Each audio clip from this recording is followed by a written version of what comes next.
Hello, everyone, and welcome to this very first episode of this new show called Look Up. My name is Pilar Arias. We are going to be talking about, just like the show name says, everything that you can look up and see in the sky. We are talking weather here on Earth. We're talking space weather, space launches, sunrises, sunsets, planets, constellations, you name it, we got it. And I'm so excited to be able to do this show with you here with two of our meteorologists up in North Texas. We've got Brian James and Jim Danner joining us.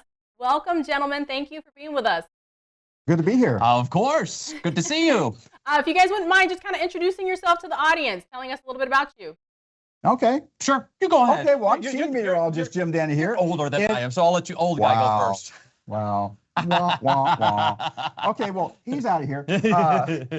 Well, we're here at the Next Star Weather Center here in North Texas, senior meteorologist here. And yeah, we basically are the, what are we? The backstop. The backstop. Yes. Or backbone. Yep. Either way. Yep. So basically what we do is we provide content, weather hits for several stations across Next Star Nation. And we also help out other entities. We have our own CTV show called Risk Zone, in which we cover more weather-related stuff. But we also, of course, provide the content to stations, but also News Nation when they need some assistance with some of the weather coverage of those bigger weather events. Myself, I'm from Michigan originally, born and raised, went to school at the University of Oklahoma, got my degree in meteorology there. And for me, I'm from Texas, so haha. Yeah, so he's already been I'm here. a Texas boy. Yeah, you born and raised in Texas. Born and raised in South Texas, Kingsville, Texas, south of Corpus Christi. So, yeah. Well, yeah, I lived in Texas for about 5 years myself. You know, as journalists, we travel across the country for the job, for work. Yep. So I currently live in Florida, but I've lived in Texas, and I'm from Arizona, so I've been. All right. So I do want to explain to our viewers, when we do these streaming shows, you're probably going to see me looking all over the place, right? And that's because we control these shows ourselves. You gentlemen do it yourselves with Risk Zone. We've got, buttons to push and audio boards and everything to handle all at once. All right, so we have to at least touch on last week's talker, right? The total lunar eclipse. It was visible across parts of the Americas, Asia, Oceania. And these are very cool images that we got. And it looks like we won't be seeing anything like this for a while. Late 2028, early 2029 is when the next total eclipse is going to be. We can talk about what happens with a total lunar eclipse and why the moon turns kind of a reddish color. So we're going to take our graphics full so that you get the chance to see what we're talking about here. So here's the setup that we normally see. Of course, the moon itself ends up being a full moon when we have a total lunar eclipse, and a new moon when we have a total solar eclipse. So what happens with the sun's light, sun's energy comes and it hits the Earth. The Earth's atmosphere scatters that light, which is white light, but what we're left with is the blue. We know that because we have a blue sky, right?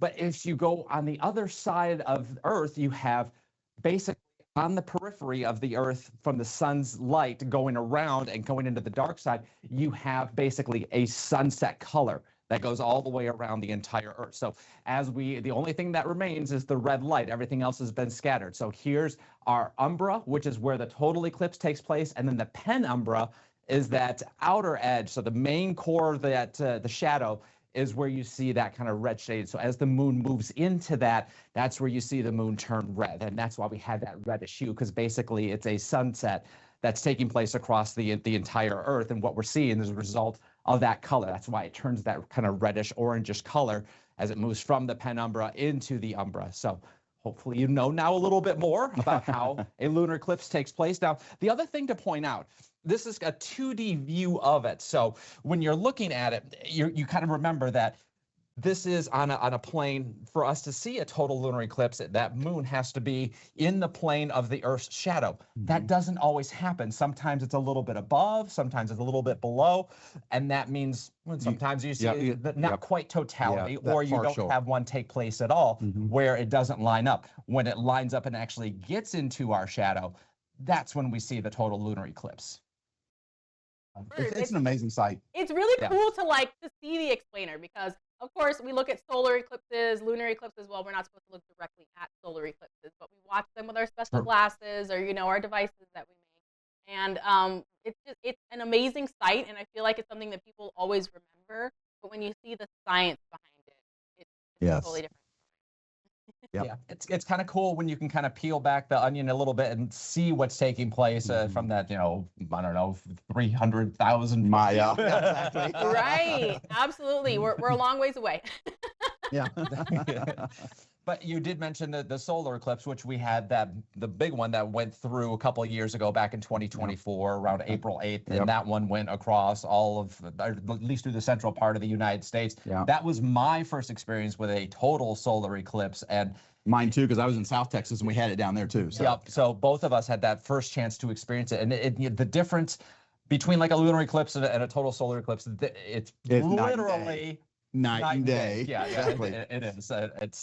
It's fascinating. So it's one of those things I think in life that if you get the chance to kind of check off that box of I've seen a total solar eclipse and a total lunar eclipse, that's a pretty good life. And people do that. That's why when that one occurred in 2024, hotels across and campgrounds across Texas were totally booked years in advance. Yeah, absolutely. And it's so, you have the people who are totally devout, really into this, and they look at their calendars so far ahead and they plan. My favorite is when meteorologists like you guys show the whole like map of who's going to be able to see. That's one of my favorites. Yes, absolutely. Because especially if you're in that, if you're not in that, you're looking at it like wah wah. There's a FOMO. There's a fear of missing out on some of those, and I do want to experience another one. After you have one, after you kind of experience one, you're like, I want to see that again. I want to experience that again because it is really neat. Yeah, it really is cool. All right, we're going to take a quick break, but don't go anywhere. When we come back, we're going to be talking about impacts on weather at the Houston Rodeo, and we're going to be talking space weather, and then the latest with Artemis. So we've got a lot more to unpack here on the very first episode of Look Up. We'll be back.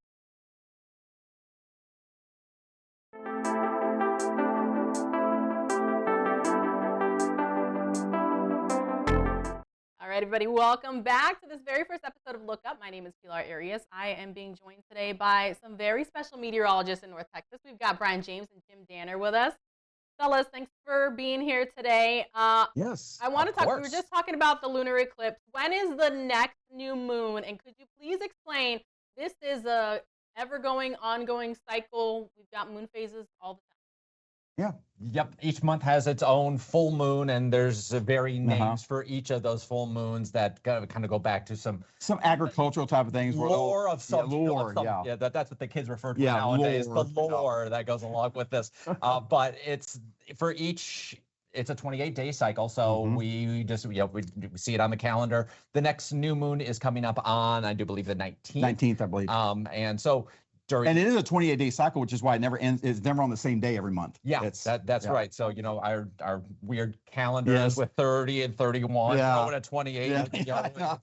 It makes things a little bit more challenging, but it kind of does. It shifts the days of when the full moon is. Just depends on the days of the month and where we are in that cycle. But it is consistent. That's why you'll see them on calendars a year ahead of time. Farmer's Almanac or whatever. They're there, and that's exactly when they're going to happen. So there's hunting, fishing, a lot of things are tied. Tides are tied to the moon as well. So various activities of animals. I mean, there's amazing what happens whenever you get those events like that. Yeah. Technology is so great these days. Exactly. You get a full moon, and people get a little crazy. That and the time change, but we'll get to that later. Technology is so crazy these days. We were talking about it earlier. The last full moon, which was right before the eclipse, I was able to get a full moon photograph with my awesome. There's an app that I've used before too. It's called Skylight, but basically what it is I'm looking at it, and I could show real quick just to see, but it basically, you can't even really tell, but it has all of the stars as you're holding it up and looking. It will show you where the location is. As a matter of fact, as I hold it up and I move it around, there's the conjunction. There's the conjunction with Saturn and Mars. So it shows you where it is. There's that one. There's Sky Trackers. We were thinking about this earlier. It's like we ought to come up with a good little list of some of these apps out there because take it with you. I mean, everybody's got the great phones to take pictures and like that. You got to know where things at. Yeah, and it makes it so easy, and a lot of them are free. You don't have to necessarily pay for them. So we'll come up with a good list of apps for folks to explore and try and see which one works well. For that matter, I found one the other day. It's actually from NASA. It's a mobile app, and it actually shows a live video of where the next launch is going to be. Like this Artemis, whatever, they showed it on the launch pad. They show live picture of the Starship down at Starbase. They show it's nonstop live while they're working on it. It's kind of cool. Really cool. That one was called Skyview Light by Skyview, the one that I was just talking about. So there are so many out there, and we'll get a list together and kind of give you some pros and cons, and we'll have that for you. Yeah, that's a great idea. Yeah, I pulled out my DSLR camera because I do like to do photography on my own hobby. Yeah. And it did not get as good of pictures of the moon as my iPhone. I was amazed. So something I learned, I finally was able to get a picture of a full moon for the first time with my iPhone. Wow. I never could get one, and come to find out it's because you have to take a video of it, not a photo. You take a video, and then you bring that back, because you can adjust the aperture and all these things with video that you can't do with photos. And I finally, it was about a couple months ago, I finally got my very first, I sent it to you as I think, my very first full moon outside my patio. I was like, oh, how cool is that? Doesn't it make you so excited? You're just like, yes, I captured it. I know, I was like, yay. It's neat to document those kind of things and be able to go back and look like, oh, that was really cool. So it's cool. So you two are experts in Earth weather, but let's talk about space weather. What are the implications? Why is it important? Why should the average person care about space? There's a lot. There's a lot that goes. I mean, our sun is an explosive star, and of course, that's the beginning of it all, right there. Yeah, there, exactly. So you have coronal mass ejections, what we call CMEs. You also have sometimes you have just bursts of energy. You'll have solar flares, and all that energy expands out in all directions from the sun, and of course that heads toward us. Once you start heading toward us, it has the potential to impact everything from electronics to transportation, communication. There's so much that can potentially be impacted.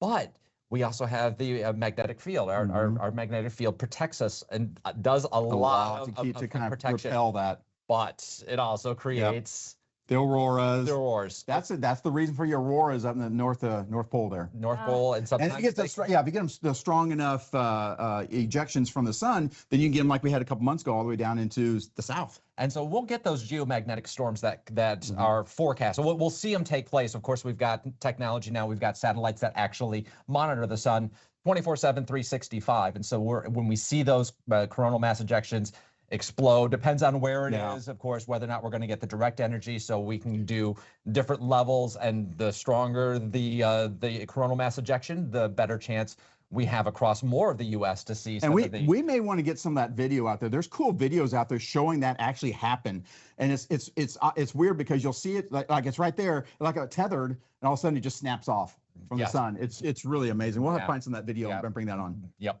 Is space weather the reason or the cause of the northern lights? Because I know so many people try to capture those.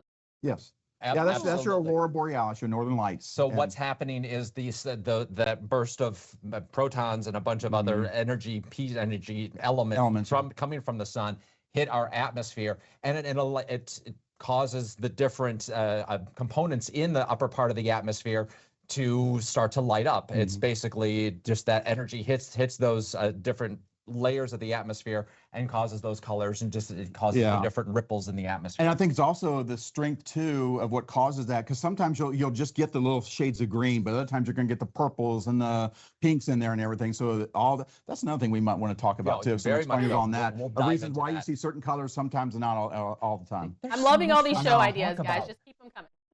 Yeah, exactly. Making notes. All right, we are going to take another quick break.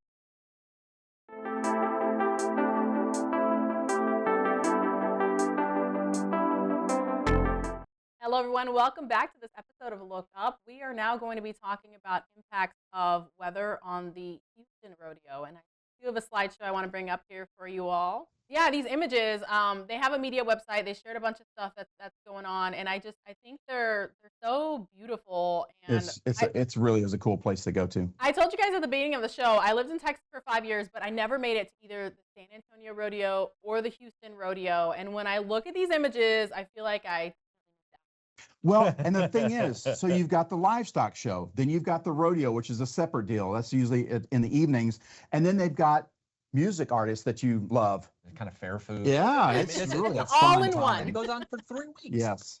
I have a niece who's in high school FFA, Future Farmers of America. She has her own cow named Basil, or I guess half. All right. And Right. she's just loving it. She's a total cowgirl. And so when I see those images, I'm like, someday I think she's going to make it to a major rodeo or state fair, some big competition.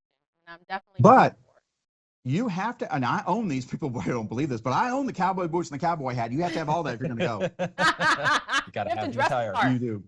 Yeah, you got the part. There might be a minor damper on the Houston Rodeo this week to have some weather moving through the area. Yeah. Well, you know, this is the time of year where you get these systems kind of one after the other going through. And originally we were thinking maybe there could be a potential for some severe weather. Then now it looks like it's going to be more of a rain type of deal. But when you go to the rodeo or you go to Six Flags, anything like that, people don't care about the weather. They're going to have their umbrellas or ponchos. It's going to go on without a hitch. But yeah, it'll be about a day and a half, 2 days where they could see some rain down there. Mainly looks like Wednesday, but as we go into this weekend, it looks like things will be just fine. So kind of one little hiccup, and you know they've still got the rest of the next 12 days left, 14 days left. So they're going to have plenty of time to still get in the rest of the fun and festivities. Yeah. Here's a picture of the Artemis crew, Artemis 2 to be exact, and they are you know, they've had some delays, and you know, are we going to launch these guys soon? I guess kind of is what I want to ask. Well, but so you can put the weather element into it, but there's so many other elements as too, because you know we've seen over the decades we've seen launches not happen at the very last minute because of something a reading that's not right, or this device doesn't look like it's working right, and then throw in the weather on top of that. You can have all kinds of reasons why they can be postponed, and with the amount of money involved in it, now you're talking about, you know, astronauts again.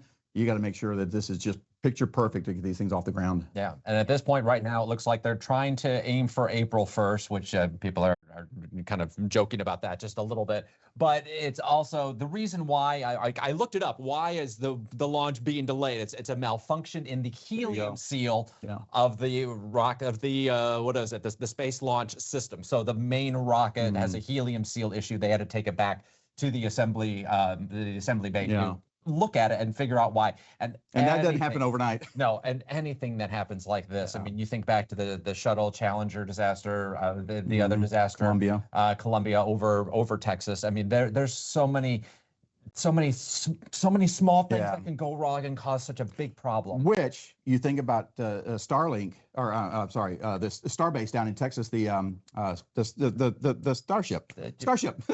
Starship. They haven't had a launch of that one in a number of months now, because the last one they had, while it was successful in many areas, there was a lot of things that they needed to fix and fine tune. So it's been probably, I think we're only going like 4 or 5 months since the last launch there. But again, got to be careful. We're trying to make this a solution for the long term, not just for now. And do it with the utmost safety. Yeah, safety for those on the ground, safety for those in the aircraft, safety for everybody involved.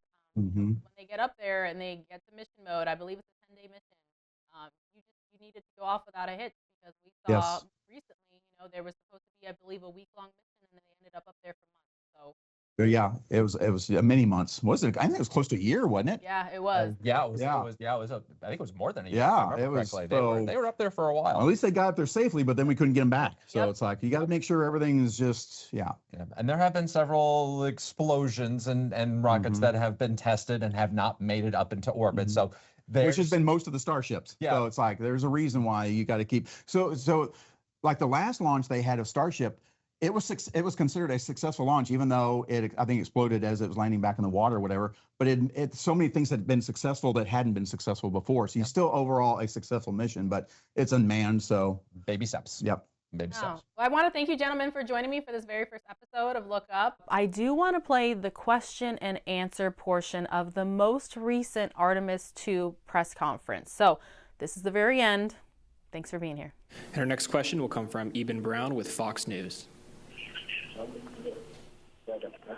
Hi, good morning. Thanks for doing this. I think this question is probably best for the administrator.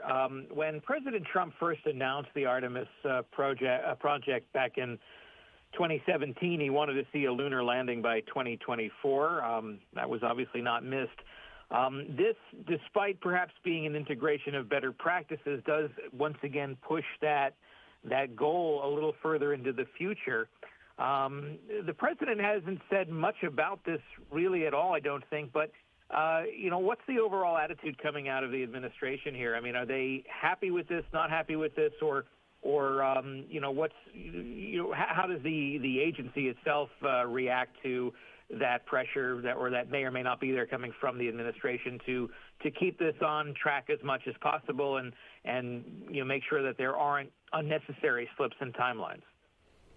So to be clear, President Trump loves space. President Trump created the Artemis program. We obviously resumed operational flight for our astronauts to and from space during the president's first term. He created the Space Force.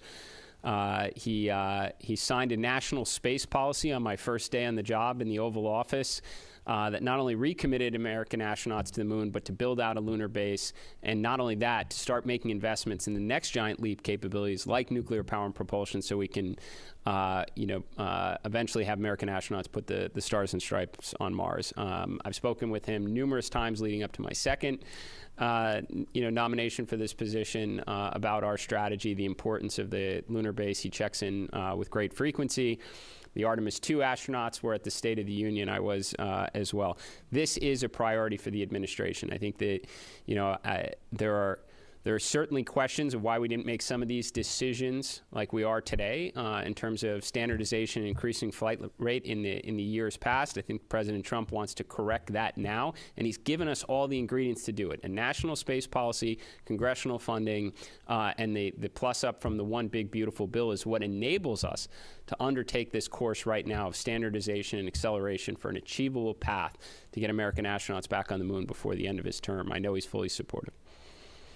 We'll take the next question now. In the back in the beige, please.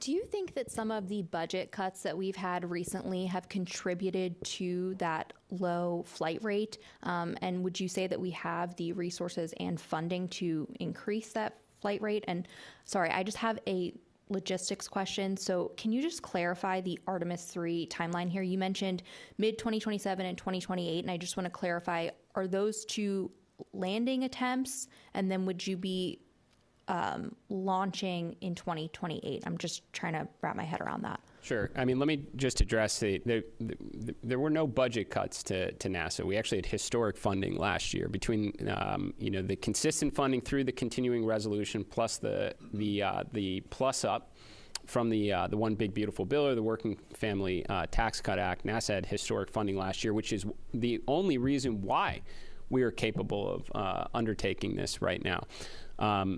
So I just pause on that point. In terms of, again, to be very clear, because I know we're moving around here a little bit, Artemis 2 is going to launch in the weeks ahead, 10-day mission, historic mission to go around the moon. It's going to allow us to test out the Orion spacecraft. Artemis 3 will launch, ideally, by mid-2027. So this is now getting us back in the rhythm here of increasing launch cadence with SLS and the Orion spacecraft. Our objective there, and we've spoken with both our landing providers on this, is to rendezvous with one or both landers. That's an opportunity for us to test out integrated operations between Orion and the lander, which is important. That will be a crew-rated vehicle someday. There's ECLA systems we're going to want to test out. It's another opportunity for us maybe to get our suits up there before the astronauts actually have to wear them on the surface of the moon. If we can't make that timeline with suits, we have other opportunities to get them up to International Space Station, but we do consider that a priority, which then sets up for Artemis 4 and 5, potentially in 2028. We're not necessarily committing to launching 2 missions in 2028. We want to have the opportunity to be able to do that.